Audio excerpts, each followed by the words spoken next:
I've been accused of beating on what may or may not be my competitors in the on-the-water broadcasting world, and frankly, it's a little silly, but I'm competitive, and that's how it goes. And I've been a big part of making this thing happen. And obviously, Steve Washburn was the one who instigated the whole thing.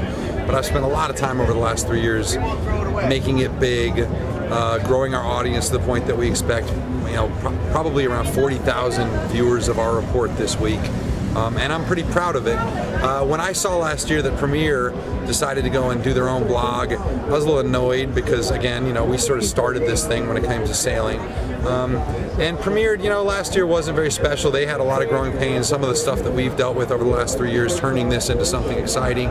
But I think since then, we figured out that they really don't. There are other people competing with us and doing a crappy job. That's not really the issue. Premier doesn't really want to compete with us. They want to just get the information out. And frankly, it's a lot of information that I can't get out because even though this year we have 2 boats for 3 circles, we really focus on one class or 1 circle at a time. We try and get you the story and make it exciting. And so we can't get you everything all the time. So Premier stepped up, and they're doing something with a few different courses, including one being blogged by Steve Washburn, and that's what theirs is. Theirs is an online blog. It's not really a live report as much as it is a blog. And what I wanted to do is introduce Jennifer Langille. You might know her from sailtrim.org, boatbites.org. Is that what it is? Boatbites.com. Boatbites.com. She's a prolific sailor chick. She sailed in classes like the Melgus, like the Mum, and a hell of a sailor by all rights. Jen also took it on herself to head over to Europe and do some great coverage of the Volvo start. She sent a few reports into Sailing Anarchy, including some really good reports with some of the young guns and the Telefonica teams.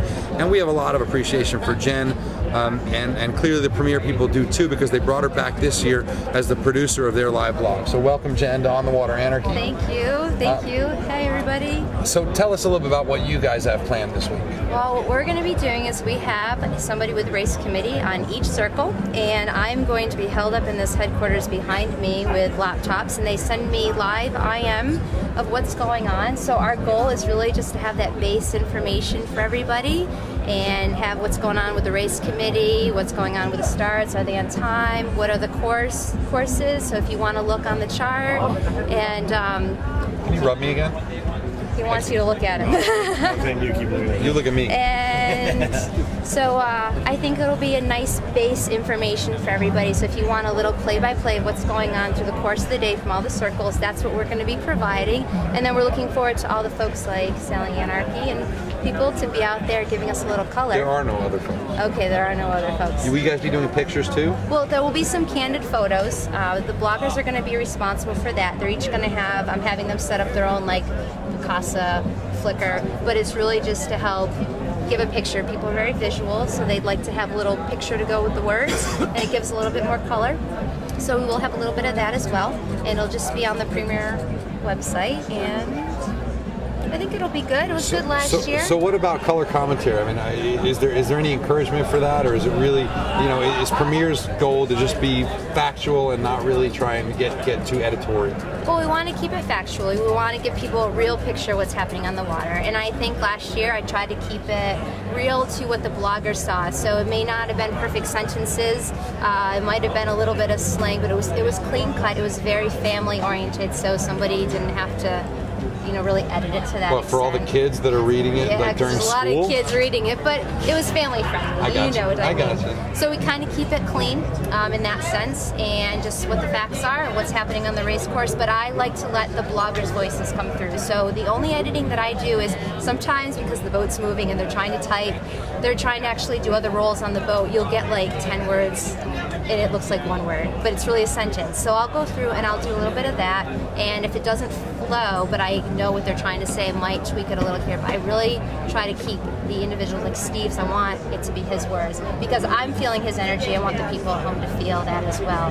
And then I'm just like a conductor. The only real reporting that I'm doing is what is from the RC. So I'll go to the meetings in the morning and I'll listen to the weather, I'll listen to what their plan is for the day, and then I'll try to paint that picture and get people a little bit excited.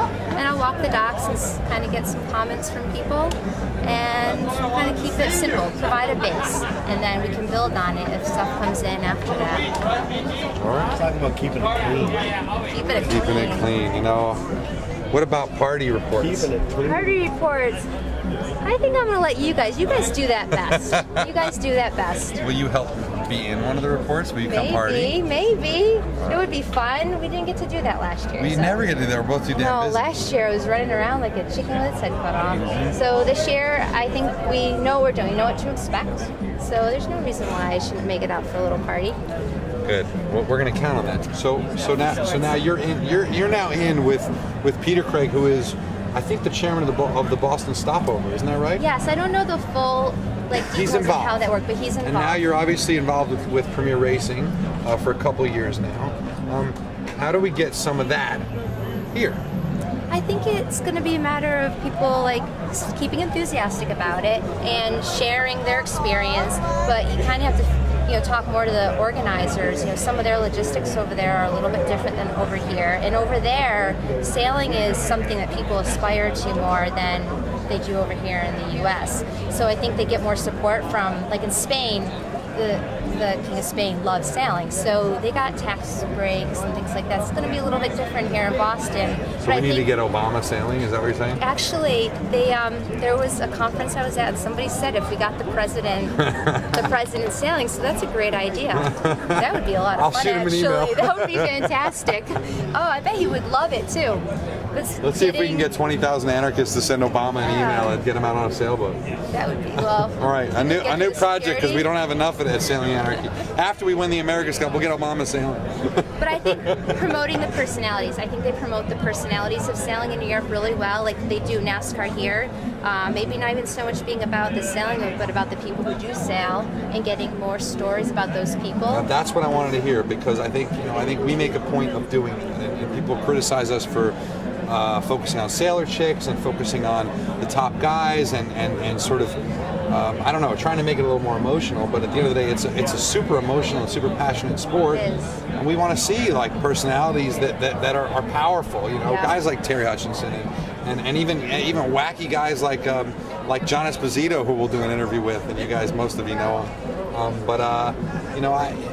Let me ask you this one. Premier Racing sends out press releases every day. They're generally pretty dry. How do you get Premier to buy into that focus on the personality aspect? Well, I haven't actually ever talked to him about that, so I think it'd be a matter of just sharing it. I think I've never actually talked to him about that aspect. I've been really focused on thinking about what our blog does and how I can use that to reach out to more people so they can even just know about Key West Race Week and follow it while they're at home. But I haven't brought up to him, so that would be the starting point. It's just be like, hey, what about doing some profile, insert profile pieces and things like that. All right. Well, so I have to step up. Apparently you do have to step up. I have to step up. But I think you're up to it. Thank you. I think I'm going to get a chance to sit down with Peter Craig, chairman of the event, later this week, if he doesn't punch me in the face, because I beat on him pretty mercilessly, and we'll see what a good sport he is. We'll see if he's interested in sort of moving in that direction. Obviously, this event's suffering from the economy and from being the most expensive event on the schedule. But maybe he's ready for a little change. Well, working with him, I really love working with all the folks here at Premier Racing. So I'm excited to be back, and I think he might surprise you. You know what? I love to be surprised. All right. Well, thank you. Kiss. All right. Cheers. Thanks, Jen. You're welcome. Thank you. All right. Good night, darling. Good night.